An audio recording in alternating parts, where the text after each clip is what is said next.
ඉතින් මේ ආණ්ඩුවට අවුරුද්දක කාලයක් මේ පක්ෂ සියල්ලම කිසිම විරෝධයකින් තොරව, කඩාකප්පල් කිරීමකින් තොරව රජයේ කටයුතු කරගෙන යන්න ඉඩ දුන්නා. ජනාධිපතිවරයෙක් පත් වුණාම ප්‍රජාතන්ත්‍රවාදී විදියට අපි සියලු පක්ෂ තීන්දුව කරා ඒ ජනාධිපතිවරයාට මේ රට ගොඩනගන්න අවස්ථාව දෙන්න ඕනේ කියලා. ඒ වගේම 159ක පාර්ලිමේන්තු බලයක් ලැබුණම ඒත් අපි තීන්දුව කරා අපි මේකට බාධා කරන්න ඕනේ නැහැ, කඩාකප්පල් කරන්න ඕනේ නැහැ. ඒ අය පොරොන්දුණු ආකාරයෙන් ජනතාවට සහාය ලබා දෙන්න, සහන ලබා දෙන්න, අවකාශය ලබා දෙන්න ඕන කියන අදහසේ තමයි අපි හිටියේ. අපි කිසිම වෙලාවක මේ පක්ෂ මැදිහත් වෙලා වැඩ වර්ජන කරේ නැහැ. පාරවල් හරස් කරලා විරෝධතා පැවැත්වුවේ නැහැ. ඒ වගේම සංචාරකයන්ට මේ රටට එන්න එපා කිව්වේ නැහැ. ඒ වගේම විදේශගතව ඉන්න අයට ඩොලර් මේ රටට එවන්න එපා කියලා කිව්වේ නැහැ. මේ කිසිම පක්ෂ නායකයෙක්, කිසිම මේ විරුද්ධ පක්ෂයේ කවුරුවත් මේ රටේ ජනතාවට හානි වෙන කිසිදු කාර්යයක් කරේ නැහැ. හැබැයි අද බලයේ ඉන්න කණ්ඩායම වෙන කිසිම ආණ්ඩුවකට මේ වගේ අවසරයක් ලබා දුන්නේ නැහැ. වෙනදා විරුද්ධ පක්ෂය හැමදාම කරේ ආණ්ඩුවක් බලයටපත් වුණු දවසේ ඉඳලා ආණ්ඩුවට විරුද්ධව, රජයට විරුද්ධව විවිධ වැඩ වර්ජන, කඩාකප්පල්කාරී ක්‍රියාවන් ඇති කිරීම පමණමයි. නමුත් අපි පළවෙනි වතාවට මේ සියලු දෙනාම සියලුම විරුද්ධ පක්ෂයේ අය ඒ අවස්ථාව ලබා දුන්නා ජනතාවට සහන ලබා දෙන්න පොරොන්දු ඉෂ්ට කරන්න. නමුත් දැන් අවුරුද්දක් ගිහිල්ලා ආපස්සට හැරිලා බැලුවම අපිට පේන දින දේ තමයි ජනතාවට වෙච්ච පොරොන්දු ඉෂ්ට කරන්න මේ ආණ්ඩුව අසමත් වෙලා තියෙනවා. මොකද අපිට අවශ්‍යතාවයක් තිබුණේ නැහැ මේ ආණ්ඩුව මේ මගදී කඩාකප්පල් කරන්න.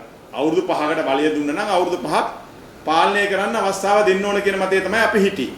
හැබැයි දැන් අපිට පේන දේ තමයි අපිට මේ ආණ්ඩුව අවුරුදු 5ක් යන්න අපිට දෙන්න සූදානම් වුණත් මේ ආණ්ඩුවටම ඡන්ද දීපු අය අද සූදානම් නැහැ ආණ්ඩුවට අවුරුදු 5ක් කාලයක් දෙන්න.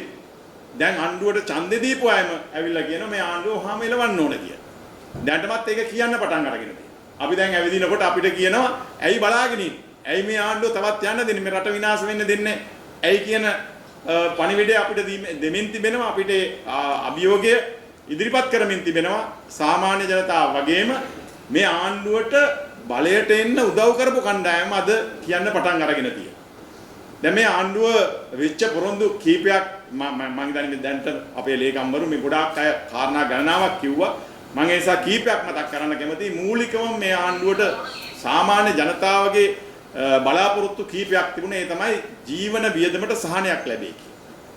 මොකද මේ ආණ්ඩුව කිව්වා ඒ අය බලයටපත් වුණාම විදුලි බිල 3න් 1කින් අඩු කරනවා කියලා. තව ගණන් හදලා කිව්වා 9000ක් කෙනාට 6000යි, 3000ක් කෙනාට 2000යි මේ විදිහට ගණන් හදලා කිව්වා. ඒ වගේම මේ අය කිව්වා මේ අය බලයටපත් වුණු වහාම ඉන්ධන මිල අඩු කරනවා, රුපියල් 100ට පහළින් ඉන්ධන ලබා දෙන්න කටයුතු කරනවා. කාංචනගේ කොමිස් එකත් අයින් කළා, ආණ්ඩුවට ගන්න බද්දත් අයින් කළා, ඉන්ධන සහන මිලට ලබා දෙනවා කියලා. අද ඒක ඉෂ්ට වෙලා නැහැ.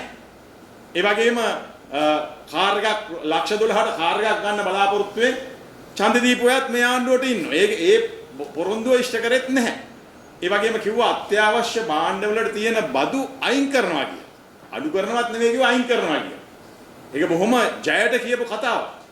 නමුත් තියෙන බදු අඩු කිරීම කෙසේ වෙතත් අලුතෙන් බදු පැනවීමක් තමයි සමහර භාණ්ඩවලට අද සිද්ධ වෙලා තියෙන්නේ.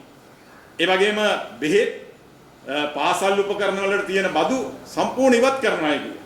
රෝහල් වලට තියෙන බද්ද බැට් එක අයින් කරනවා කියලා කිව්වා. නමුත් ඒ එකක්වත් වෙලා නැහැ. අද මහ ජනතාව බලාපොරොත්තු වුණු දේවල් ආණ්ඩුව වෙච්ච පොරොන්දු එකක්වත් ඉෂ්ට නොකරන තත්යකට තමයි අදපත් වෙලා තියෙන්නේ. අද එක පැත්තකින් බැලුවොත් දුප්පත්කම වැඩි වෙමින් තියෙනවා. ඒ වගේම රැකියාව විරහිතභාවය ඉහළට ගිහිල්ලා තියෙනවා. ජන ජීවිතය කඩාකප්පල් වෙන තත්ත්වෙටම පත් වෙමින් යනවා. ආණ්ඩුවම ගෙනියන වැඩපිළිවෙළ නිසාවෙන් ඒ තත්ත්වය ඇති වෙලා තියෙනවා. ඒ වගේම අද ගොවිය ගැන ගත්තොත් ගොවිය අන්ත අසරණ තත්ත්වයටපත් වෙලා තියෙනවා. මේ ආණ්ඩුව බලයටපත් වුණු ගමන් බලයටපත් වෙන්නට පෙර කිව්වේ ගොවියා ශක්තිමත් කරනවා, ගොවියාට පෝර ටික දෙනවා, ගොවියාට අවශ්‍ය යෙදවුම් දෙනවා, ගොවියාට සාධාරණ මිලක් ලබා දෙනවා. අද ගොවියා අන්ත අසරණ තත්ත්වයටපත් වුණා. මේ ආණ්ඩුව ගෝයන් කැපෙන වෙලාව කියන්න ගත්ත හාල් ගේනවා. කවදාවත් ආණ්ඩුවක් මම දන්න ඉතිහාසයේ ගොවියාගේ ගෝය අස්වැන්න එන වෙලාවට කියන්නේ නැහැ, ගෙනාවත් කියන්නේ නැහැ ගේනවා කියලා. මොකද ඒ ගේනවා කියලා කිව්ව වෙලාවෙ ඉඳලා උනේ මොකද්ද? මෝල් හිමියෝ කියන්න පටන් ගත්ත ගොවින් නාම ආණ්ඩුව හාල් ගේන්න යන්නේ. ඒ නිසා අපිට වී ගන්න වෙන්නේ අඩුවට කියලා. ඒකට ගෝවියාගේ වී ටික තුට්ටු දෙකට තමයි විකුණ ගන්න සිද්ධ වුනේ.